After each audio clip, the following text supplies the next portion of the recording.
Hello বন্ধুরা, আজকে আমি হ্যাপি গুরুদেবের ক্রিসমাস। আশ্রমে গেছিলাম।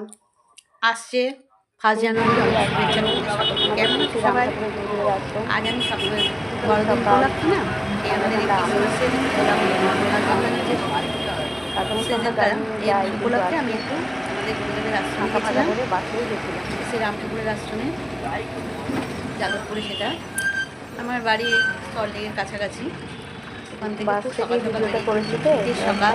কেটে কেটে গেছে। রাস্তাঘাটগুলো খুব সুন্দর রাধার লাগছিল, মন্দির মার ভালোই ধারে করে লাগছিল যেতে। গেছিলাম, এবং আমরা বাসে করে মানিয়ে নিয়ে। গেছিলাম। নর্মালি আমরা একটু খুব ভালো ভিডিও আমি করতে পারি ট্যাক্সি না, বা গাড়িতেই যাই, কিন্তু আজকে মোবাইলে করি।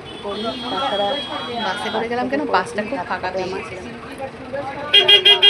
সকাল সকাল বেরিয়েছি তো, উইকডেজ রাস্তায় যদিও বেশিরভাগ জ্যাম ছিল, বিচারা তবে আজকে চলছে। খুব একটা পাইনি, খুব সকাল সকাল বাস বেরিয়েছিলাম। থেকে ভিডিও করেছি, খুব একটা ভালো ভিডিও আমার করতে পারি না।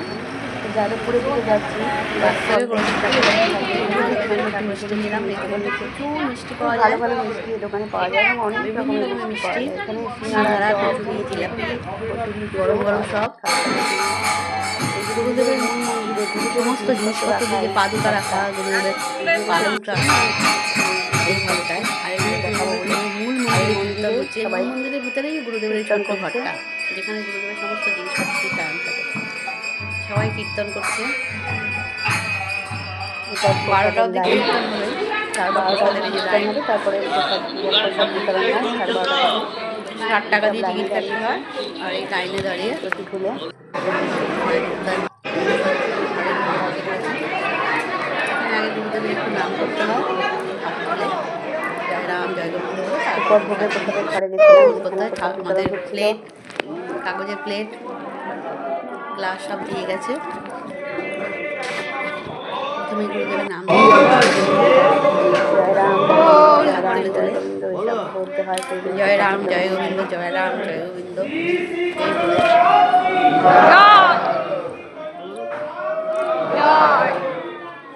তারপর প্রসাদ গ্রহণ করবে।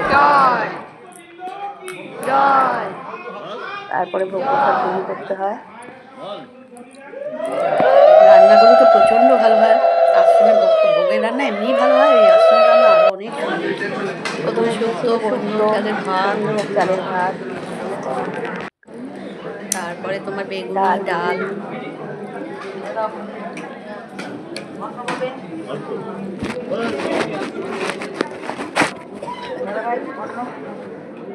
তারপরে আরও ফুলকপির তরকারি, আলু ফুলকপি দিয়ে তরকারি, ধোকার ডালনা, চাটনি, পায়েস, ধোকার ডালনা, রসগোল্লা সব ছিল।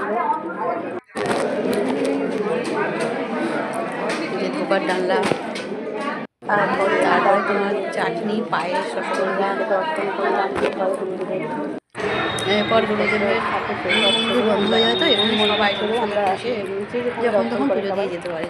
ওইখানে চলে এসেছিলাম। এটা একটু নিচের মন্দিরে থেকে, মন্দিরটা অনেক উঁচুতে। এটা নাট মন্দিরের মধ্যে। হলুদ রঙের ধুতি পরানো হয়েছিল। দেখো বিভিন্ন হলুদ ধুতি পরানো হয়েছে ঠাকুরকে। প্রসাদ রয়েছে, যারা যারা ভক্ত আছে সবাই এখানে পুজো দিতে বা পারে। এবং করো তারা পাশে থেকে ভালো লাগে। এইবার দেখাচ্ছি, দেখো তোমাদের ফেরার পথে কলকাতার রাস্তা, ফিরেও ছিলাম আমরা বাসে। কলকাতার রাস্তা সুন্দর আলো, এখন তোমরা বুঝতে পারবে না, যেহেতু কলকাতার রাস্তায় সন্ধ্যাবেলা দিনাদিন পেয়েছি। বোঝা যায় ভালো করে। সাজানো হয়েছে এই বড়দিন উপলক্ষে অনেক সুন্দর করে। পুরো তো তুলতেও পারিনি, একটু একটু বাস থেকে যা পেরেছি। আমরা বাড়ির জন্য ওই মিষ্টি দোকানটা থেকে ওই মিষ্টিগুলো নিয়ে এসেছিলাম। নলেনগুড়ের সন্দেশ, জয়নগরের মোয়া, পাটিসাপটা পিঠা, জয়নগরের মোয়া, নলেনগুড়ের সন্দেশ। ভিডিওটা তোমাদের ভালো লেগে থাকে এইসব, তাহলে প্লিজ একটু শেয়ার করো, কমেন্ট করো। ভিডিওটা ভালো লাগলে পাশে থেকো। জয় রাম।